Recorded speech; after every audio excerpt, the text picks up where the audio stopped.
Welcome to another Unreal Foos tutorial. Today I want to show you how to do a runner lane pass. This is a great option, a great weapon to have in your back pocket. It tends to be high percentage when you execute it because it moves people out of the lane and makes them go to the wall.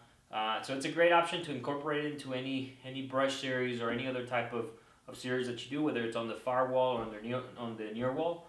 So let me show you how to do it.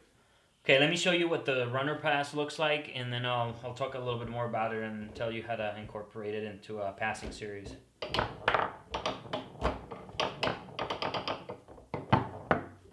So that's what the runner lane pass looks like.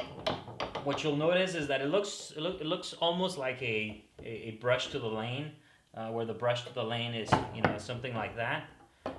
Typically with a brush pass, sometimes you can hesitate on top of it. Most of the time, that's what you'll do is hesitate on top of the ball, whether you're going or you hover on top of the ball, whether you're gonna go lane or you're gonna go to the wall. And sometimes you can just do it without hesitation, but you wait for the ball. So it's so there's some hesitation there. You move the ball, and then you can go to the pass. When you do a brush to the lane like that, whether you're hovering or not, you're typically waiting for the ball to get to the spot, and then you make a decision. With the runner pass, there's essentially no hesitation, and the reason why, if you don't abuse this pass, why I think it's successful is because it has very much the feel of a wall pass, like doing something like that, just because that's what it looks like you're doing, like you're moving it that way. But the fact that as you're moving to the wall, it's going and then you're brushing up in the opposite direction at an angle. That's why I think it's an effective pass. And I'll tell you that the runner pass, it's more of an advanced pass. It's not really something that you want to do if you're just starting out. It's better to just start out with a regular brush series and practice the up and the down, the lane and the wall passes before you try to do a runner pass. But so let me just show you a couple of tricks for doing it. Basically what it is you really have to have the ball back, so that essentially when you're doing that pass is you're dragging, and then you're basically just at the perfect angle to just slice the ball, so that you go at that angle. But if you notice, when you do that, I'm not lifting the guy, I'm not hesitating, I'm not I'm just sort of, it's sort of like just one motion very quickly.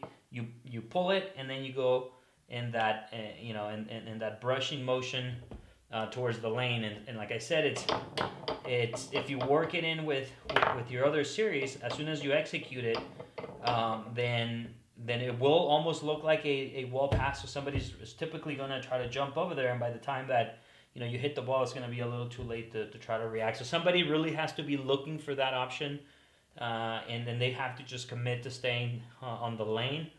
But if you've been brushing fairly well, and you've been using both an up and a down, then this option will be there when you execute it like that. Even and sometimes it's more of a finesse pass. It's not necessarily a power pass, but just moving it,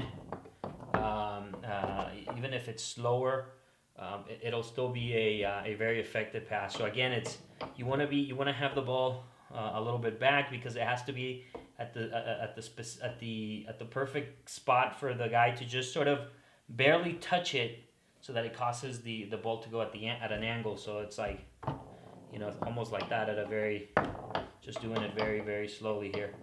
So it's basically like you're almost setting up like that, like you're setting up to on that perfect spot like that, and you're barely hitting it. So it's a very smooth finesse pass. And I've seen it used where you can also sort of tic tac and go to that lane, which is a pretty effective option. It's you can sort of go, if you're starting your passing series here, sometimes if you do a tic tac off of this and you go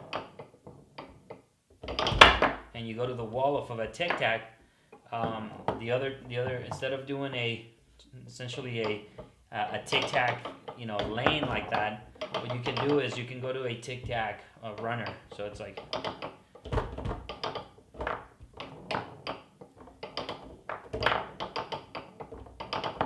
it's a little hard to execute, but